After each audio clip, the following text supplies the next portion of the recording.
Welcome to Indie Stories episode 25.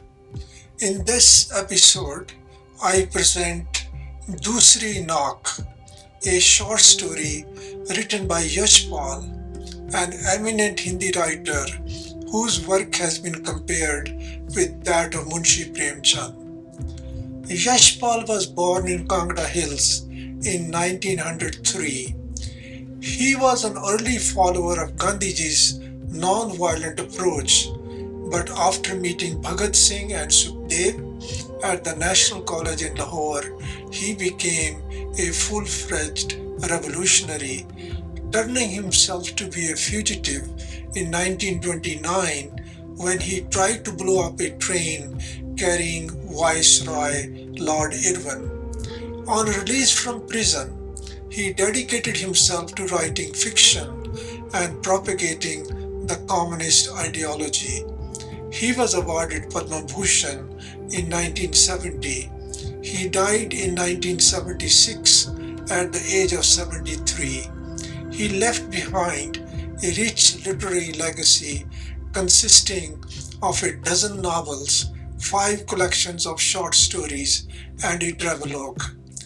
Dusri Nak is a love story set in a tribal society of the British era and shows how love can become dangerous when sometime it descends into jealousy, envy, bitterness, and resentment. Let us hear the story. दूसरी नाक यशपाल। लड़के पर जवानी आती देख जब्बार के बाप ने पड़ोस के गांव में एक लड़की तजवीज कर ली, लेकिन जब्बार ने हस्बा की लड़की शबू को जो पानी भरकर लौटते देखा तो उसकी सुध-बुध जाती रही। जैसे कथा कहानी में कहा जाता है कि शहजादा नदी में बहता हुआ सोने का एक बाल देख सोने के केशधारी सुंदरी के प्रेम से आहल महल की अटारी में उपवास कर लेट गया था। बहुत कुछ वैसा ही हाल जवार का भी हुआ। मुंह से तो कुछ कह ना सका, पर शिथिल शरीर, चेहरे का रंग उड़ा हुआ, कुछ खोया खोया सा वो रहने लगा।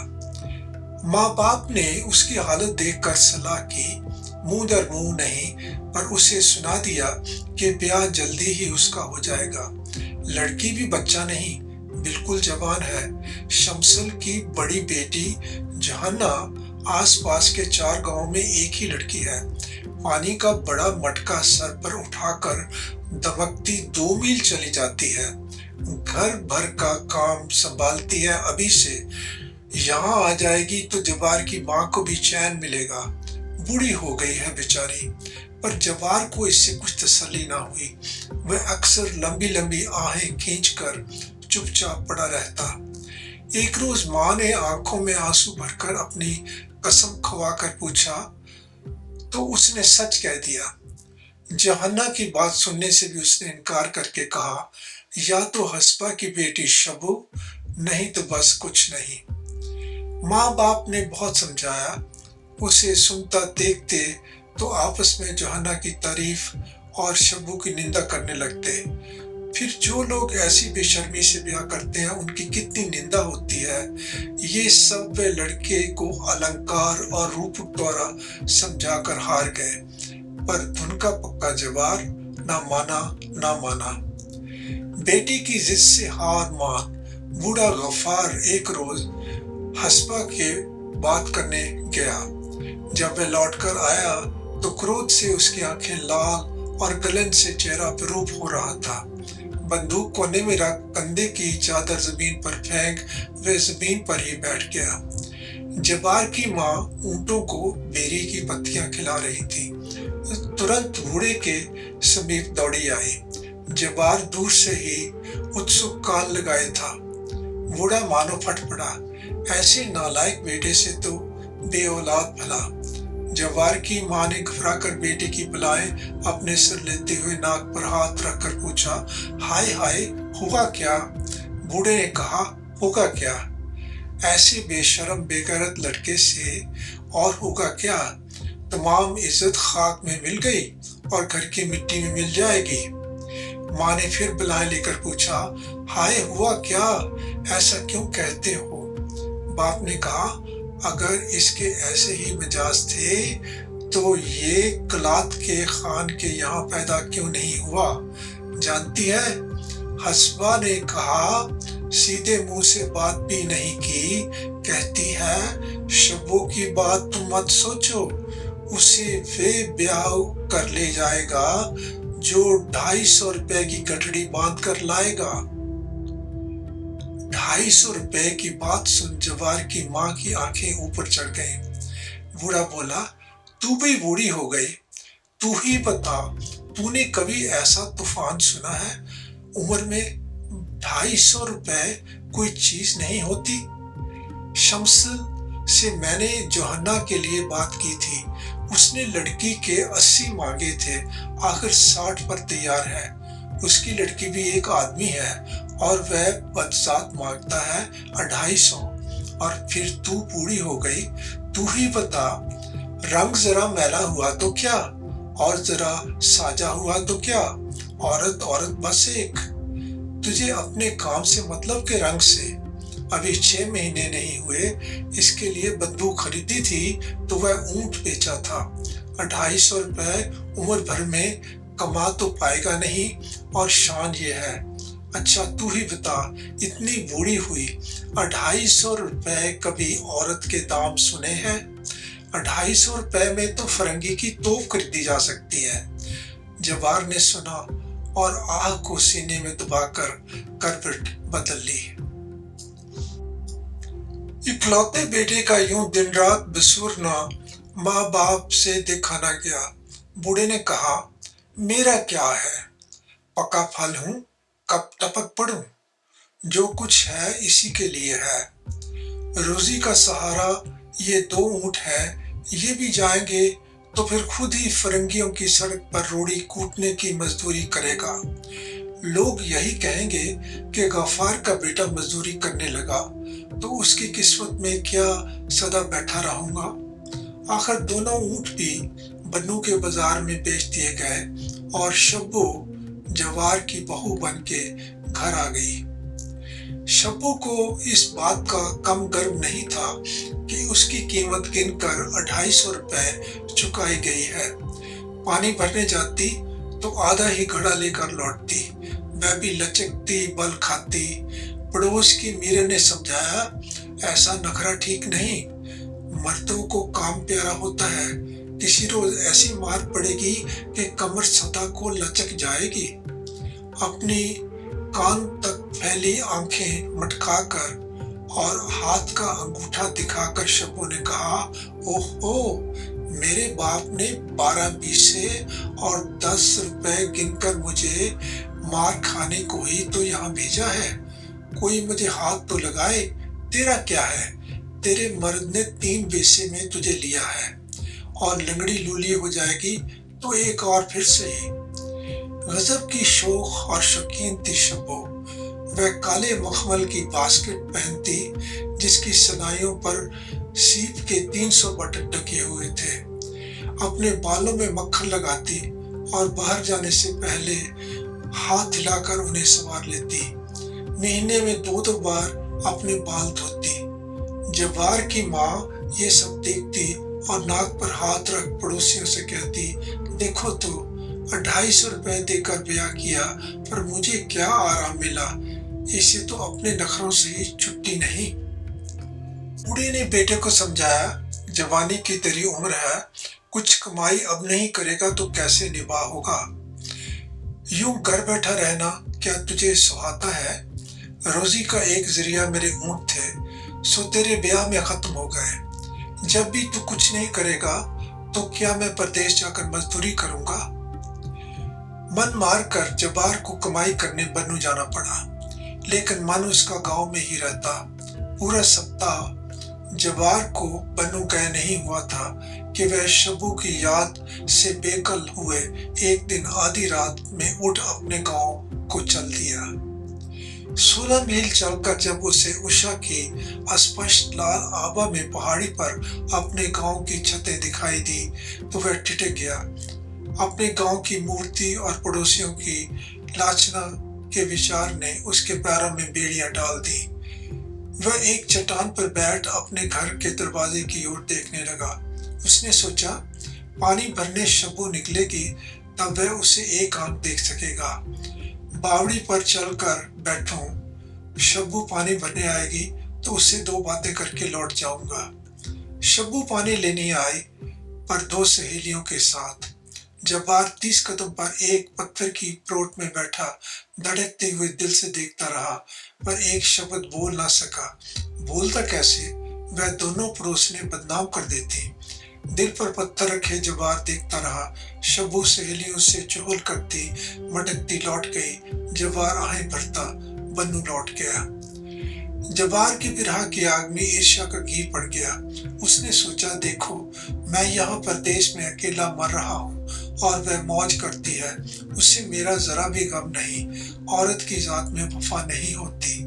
8-10 दिन बाद ये फिर रातों रात सफर कर शब्बू को एक पलक देख सकने और एक चुम्बन पा सकने की आशा में गांव की बावड़ी पर आकर बैठ गया।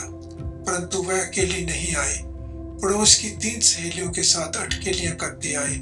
जवार उनकी बात को कान लगाकर सुन रहा था। मीरन ने शब्बू की ठोड़ी छूकर कहा, हाय रे तेरा नखरा, गांव के छैले तुझ पे जान दे रहे हैं, कसम तेरे सर की। शब्बू ने चेहरे पर गर्व से सुरूर छा गया। वह पानी लेकर लौट गई। जवार की छाती पर मानो 100 मन का पत्थर आ गिरा, पर वो बेबस था।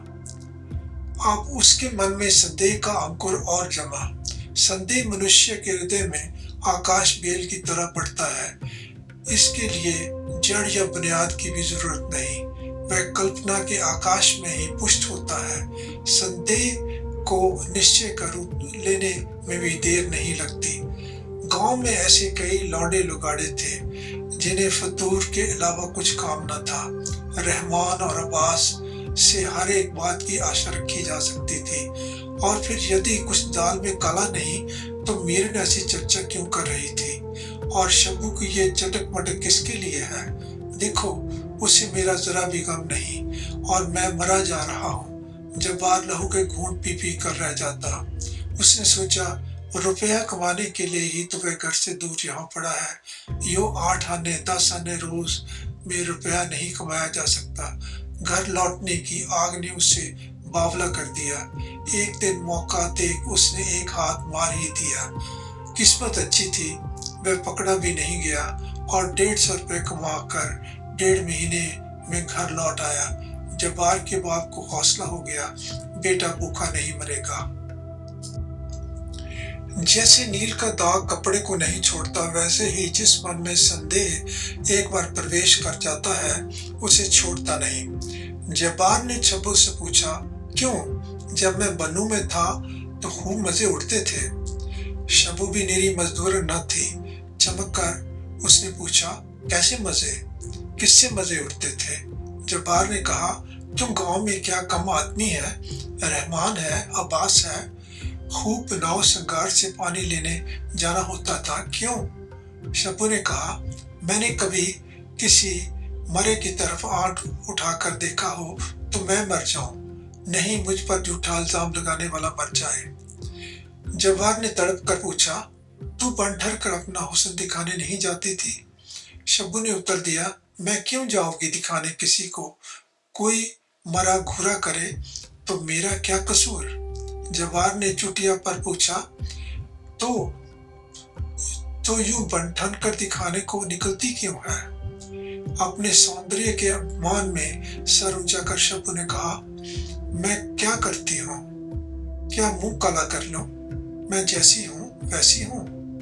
जब्बार बड़ी कोशिश से शब्बू की चौकसी करने लगा। वह शब्बू से 100 कदम दूर पर भी आदमी देख पाता तो उसे यही संदेह होता कि वह उससे आंख लड़ा रही है। कुछ दिन में उसका खाना पीना हराम हो गया। किसी मुसाफिर को गांव से गुजरते देख कर भी उसे ये शंका होती कि संभव है शब्बू के रूप की मशहूरी सुनकर यह आदमी बहाने से इधर आया है। सारा गांव उसे शब्बू के पीछे पागल दिखाई पड़ने लगा। एक रात जवार ने शब्बू से पूछा, आज तू बाहर से लौट रही थी, तब राह में मुस्कुरा क्यों रही थी? उत्तर में शब्बू ने पूछा, मैं कहाँ मुस्कुरा रही थी? जवार ने कहा, और वे सब आदमी खड़े क्यों देख रहे थे? अपने रूप की महिमा के संकेत से पुलकित होकर शब्बू ने उपेक्षा से उत्तर दिया, मैं क्या जानूं? होंठ काट कर जवार ने कहा, बहुत घमंड होगा हुस्न का, नाक काट लूंगा। शब्बू का मन गुदगुदा उठा। उसने कह दिया, 12 से और 10 रुपए की नाक है, और मन मन मुस्कुराने लगी। शब्बू सो गई, परंतु जवार की आंखों में नींद कहाँ। उसने पुकारा, सुन तो। उत्तरदार जवार ने सोचा, देखो तो घमंड इसका, मैं बेचैन पड़ा हूँ और वो मजे में सो रही है। ये सत घमंड हुस्न का है। इसी हुस्न के पीछे गांव के बदनाम पागल है। मेरी क्या आबरू है? अगर ये हुस्न ना होता तो क्या मेरी आबरू मिट्टी में मिलती? ऐसी हुस्न से क्या फायदा?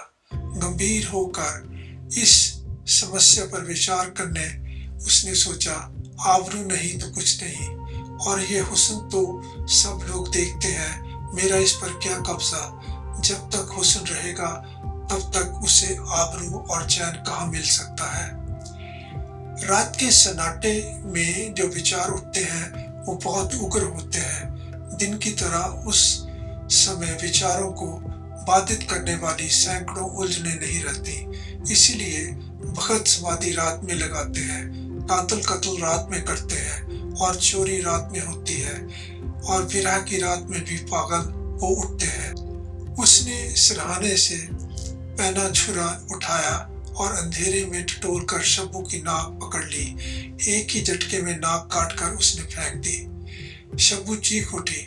जब्बार की माँ उठकर दौड़ी। रोशनी जलाई गई। पड़ोस के लोग दौड़ आए। जब्बार का बाप गुस्से में गालियां दे रहा था और दूसरे लोग इलाज बता रहे थे। एक बुढ़िया ने चिल्लाकर कहा, अरे जल्दी से कोई भेड़ बकरी का ताजा गरम गरम जिंदा गोश्त का टुकड़ा काट कर निकाल नाक पर रखो, नहीं तो लड़की मर जाएगी। जवार की माँ ने घबरा कर कहा, इस वक्त भेड़ बकरी कहाँ?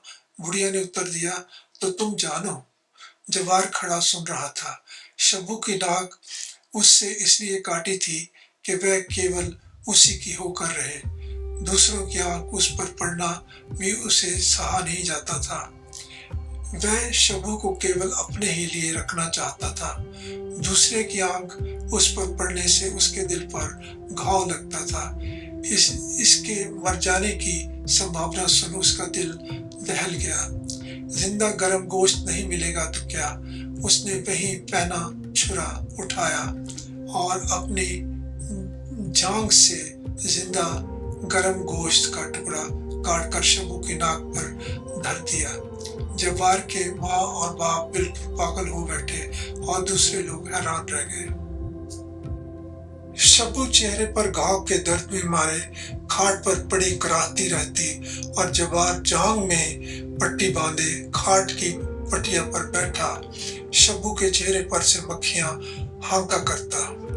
जख्म के कारण शब्बू का तमाम चेहरा सूज गया। पानी का खून तक निकलना उसके लिए दूभर हो गया।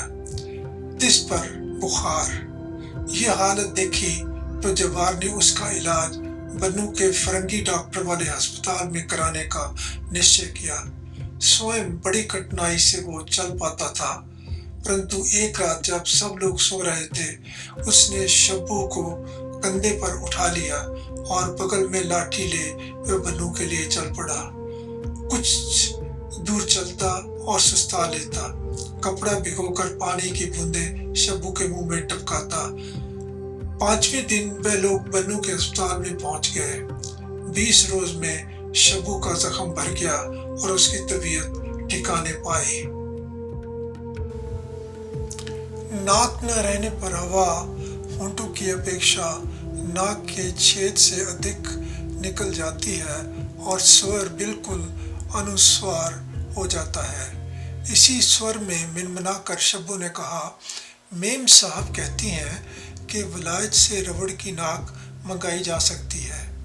जवार ने घबरा कर उत्तर दिया, बस रहने दे, हमें नाक नहीं चाहिए। मुझे तू बिना नाक के ही भली मालूम होती है। मुझे क्या नाक औरों को दिखाती है? शब्बू उदास हो गई। उसने खाना खाने से इनकार कर दिया। जब्बार के लिए बड़ी भयंकर समस्या आ पड़ी। उसने सोचा, बुरा हो इस मेम का। मैंने एक नाक काटी थी, वह दूसरी बनाने को तैयार है। जब 2 दिन शब्बू ने खाना नहीं खाया तो जवार ने रबड़ की नाक की कीमत 40 रुपए डॉक्टर के यहाँ जमा करा दी। पर शर्त ये रही कि शब्बू नाक लगाएगी ज़रूर, लेकिन गैर मर्द अगर उसे घूरने लगे तो झट नाक उतार कर जेब में डाल ले। That was दूसरी नाक, written by Yashpal, a leading Hindi writer. Friends, we are deep into the lap of winter, cold winds and icy flakes. Keep yourself warm and cozy. I shall be back next week with another delightful tale. I am Surinder Deol saying goodbye.